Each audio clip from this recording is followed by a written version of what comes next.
of a lost city of gold.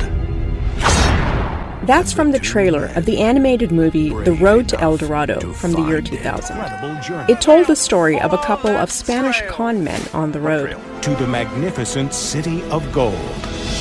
El Dorado. You might be familiar with the legend of El Dorado. It was believed in the 16th and 17th centuries that somewhere in what's now South America, there was a fabulous, wealthy tribe high up in the Andes. And they had so much gold that whenever a new chieftain was inducted, people would cover them in gold dust. And they would also throw gold and jewels into a nearby lake to appease an underwater god. Europeans took this tale rather seriously and launched expeditions to find the lost city of gold. Spanish explorers did encounter much gold among the native people. They even tried to drain a lake in 1545. The lake's edge revealed hundreds of pieces of gold, but not surprisingly, they just never found El Dorado. Which continues to be a popular folklore. But in reality, the Spaniards did get their riches, just not through gold. It was another precious metal altogether. When Spain conquered the Aztec and Inca empires, its new territories were rich in silver. From the mid-1500s until the early 1800s, the native people and African slaves mined 100,000 tons of silver for Spain.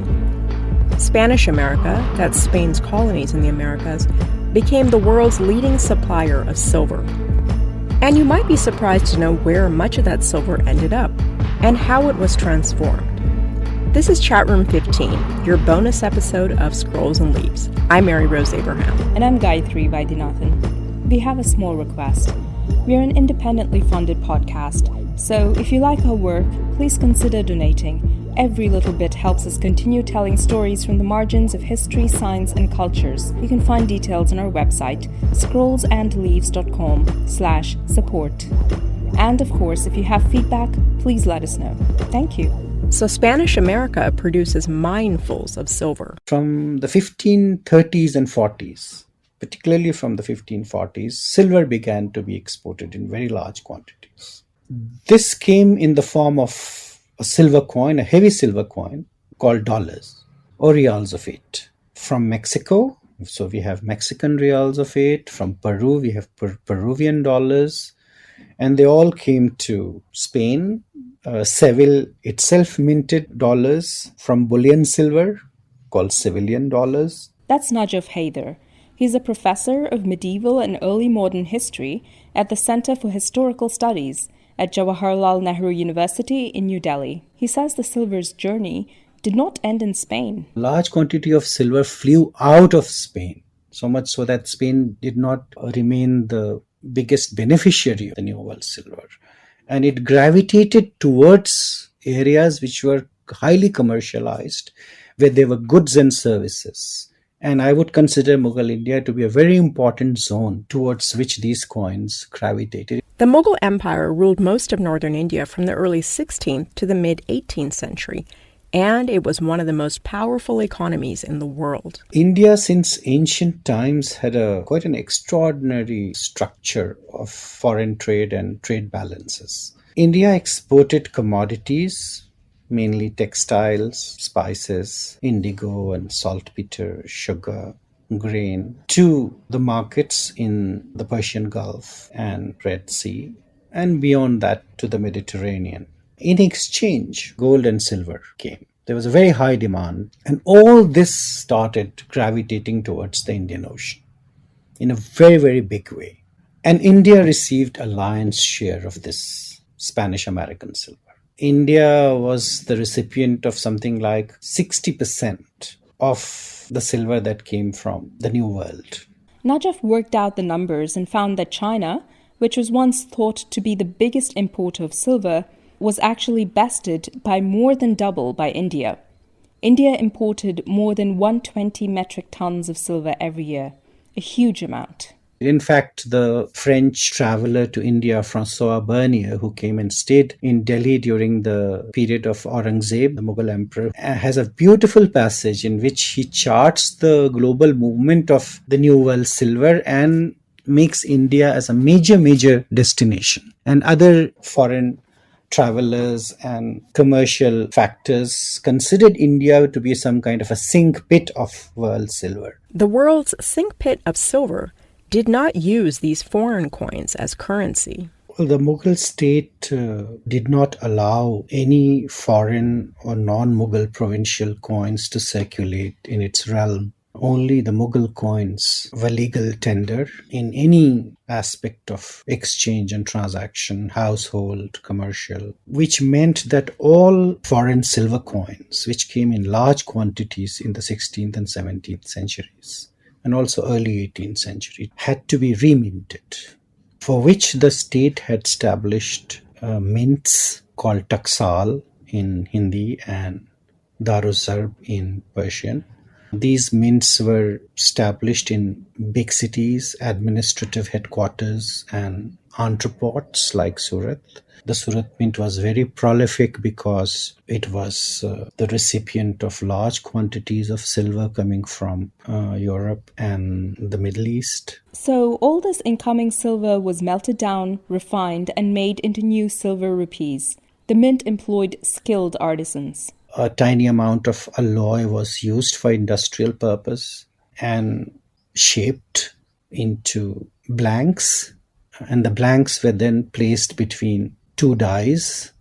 Each die had the inscription carved in reverse, and the upper die was struck with a hammer by a proficient hammerer, and the blank received the impression on the dies. This particular technique of minting is called minting by hammer striking or hammer struck coins.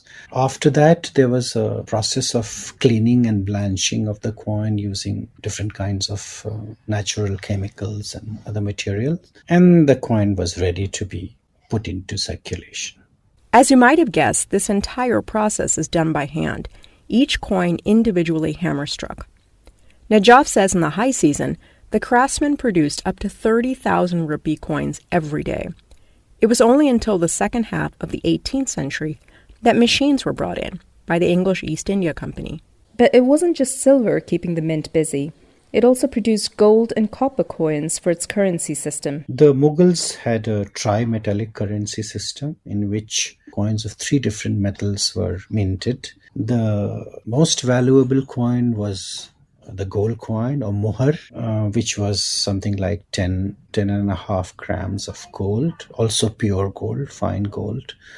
It was minted for high value transactions. Then there were copper coins, heavy copper coins, something like 20 grams, so double the size of the gold coin, which was meant for everyday transaction. And in between were silver coins, which, if one could say that, were the principal media of exchange in the Mughal Empire, because they were minted in very large quantities, much larger than the gold coins and the copper coins. And of course, the value of the silver coin unit to unit was much higher. 1 unit of silver was equal to 80 to 90 units of copper. So obviously they had a much higher usage in terms of exchange of goods and services and payment of taxes than the two coins. So while it is true that the three metals were used in minting, it is also true that there was a hierarchy in the market in terms of the use of these coins, in which the most important coin was the rupee, the silver coin. The silver coins were used largely within the Mughal Empire because the total amount of economic product and services in the Mughal Empire was very high. The volume of products exchange, products and services exchange, to which we can also add tax payments or settlement of other debts and obligations. So if you look at the size of this, the magnitude of this sector, it was very, very big. You were listening to Najaf Haider on Chatroom 15 on Scrolls and Leaves. For more information and other episodes, visit scrollsandleaves.com/chatroom15 or follow us on Twitter at ScrollsLeaves, Instagram at ScrollsAndLeaves, or like us on Facebook. We'll be back in a couple of weeks with another chat room. See you then.